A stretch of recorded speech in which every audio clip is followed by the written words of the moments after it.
Hey guys, I'm Dov, and today I'm back with more Total War Warhammer 2 online action. Apologies about my voice, guys. Got a bit of a sore throat today, but we're gonna try and power through. We've got a very special replay from our very own AEROCRASTIC. Yes, indeed, the most recent ever chosen champion.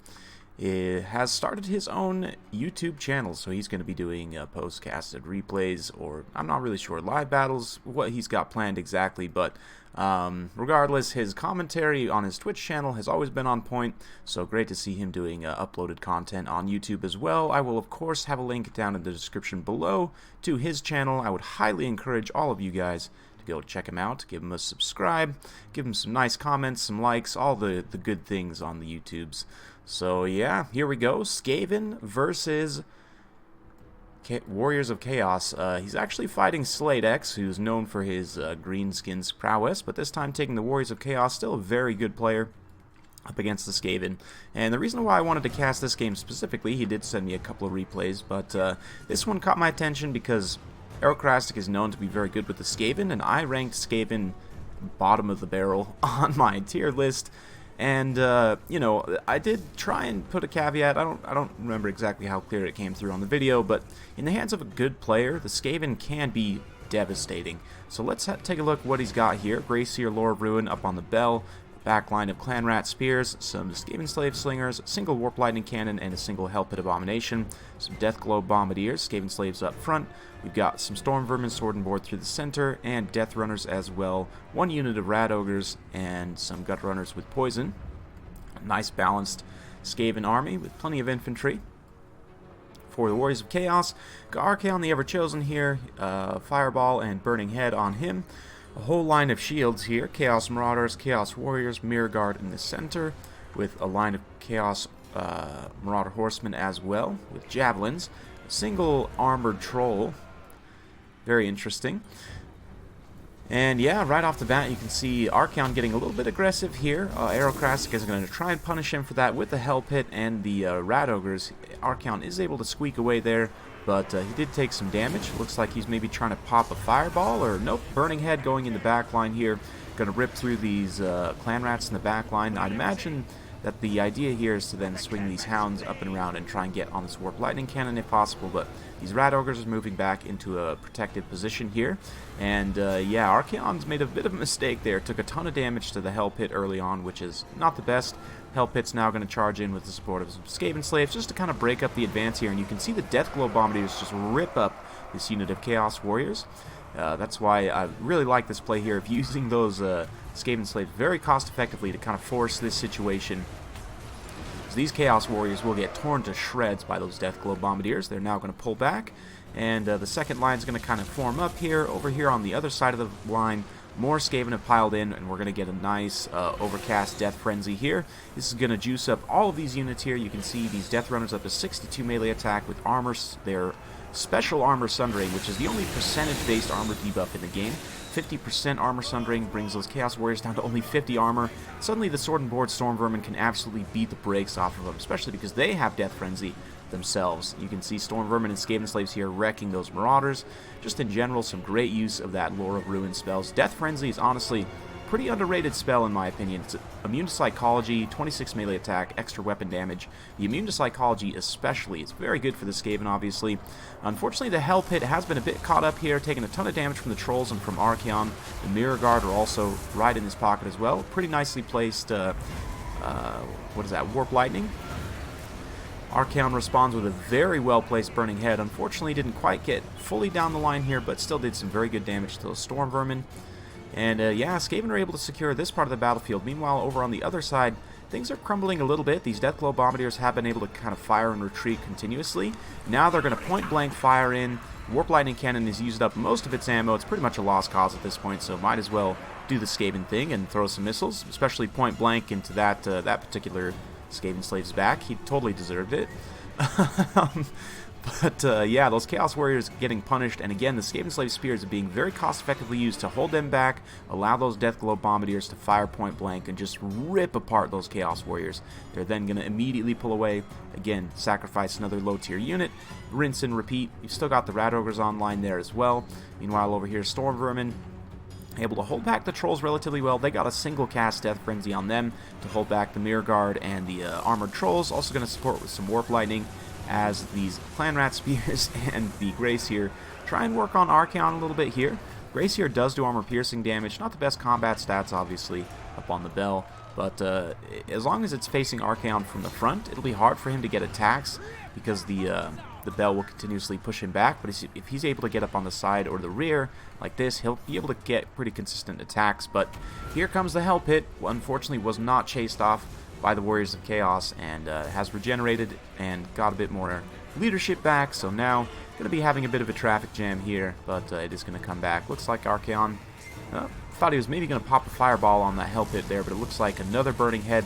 A bit of an unfortunate misclick there by SladeX, but yeah, you can see these Death Runners and Storm Vermin still comboing together excellently, just wrecking through the Mirror Guard here. The Armored Trolls as well are going to get their armor sundered by the Death Runners. So yeah, this is some really, really good synergy here of some high-tier units, and they're able to rip through some very, very good Chaos units as well, no doubt. Archaon suffering pretty badly here, and at this point he doesn't have too much HP left. The Hell Pit's still regenerating, and it's not looking great. He doesn't have the Crown of Domination giving him immune to Psychology, so a lot of these units are vulnerable to Terror. The Mirror Guard are not, but they do give up their leadership at this point, and it's pretty much a win for the Skaven at this point. We'll see, but slowly creeping towards critical army losses, and if Archaon gets taken down here, it's probably all she wrote. There's a couple of Rat Ogres get in here, get a good charge on him, and here comes the Hell Pit from the from the side.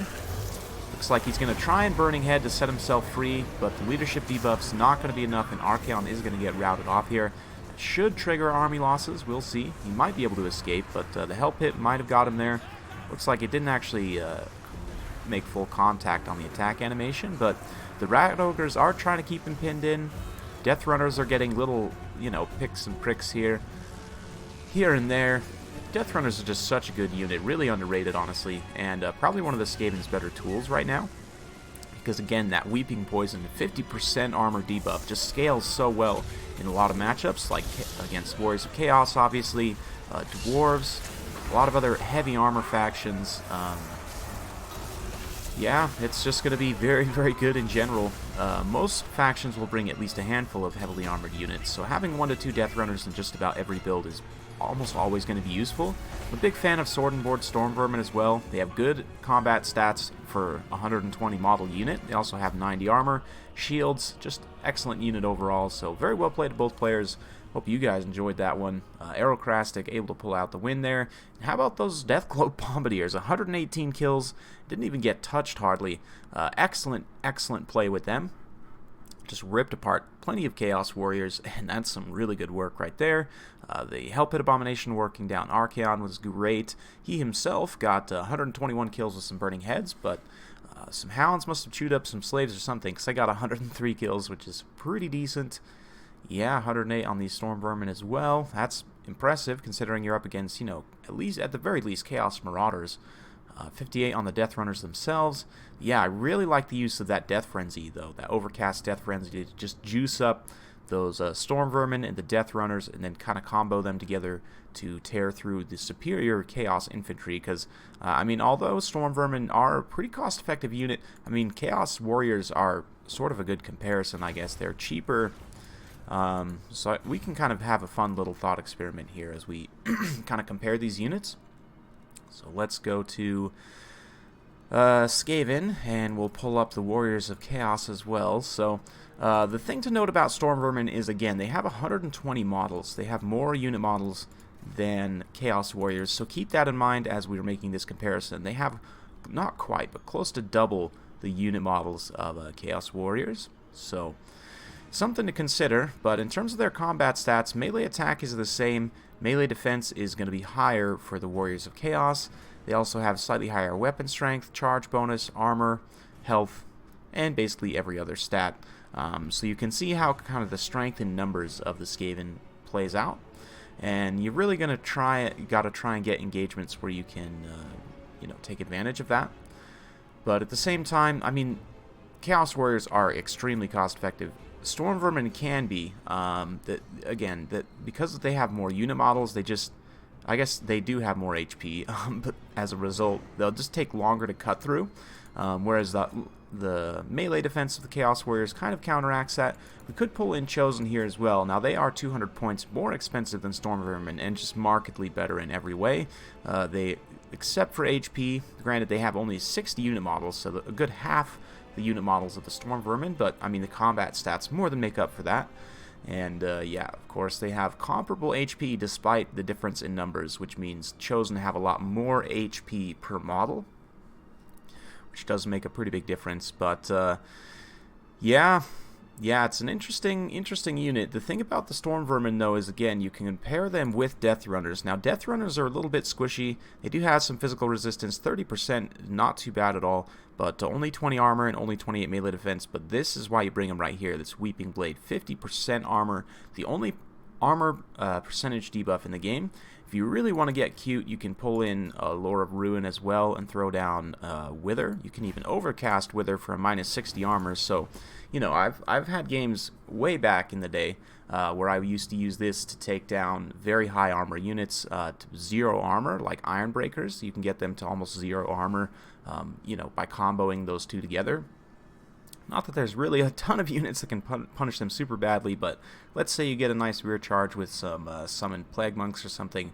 While that's going on, they're just going to do a ton of damage. But anyway, good synergy aside, overall I think AEROCRASTIC's build was super solid. Deathglobe and Bombardiers, not a unit you see used too often, but they were used very, very well in that particular situation. So I hope you guys enjoyed. If you do like this sort of content, be sure to like, subscribe. Be sure to check out AEROCRASTIC's new YouTube channel as well.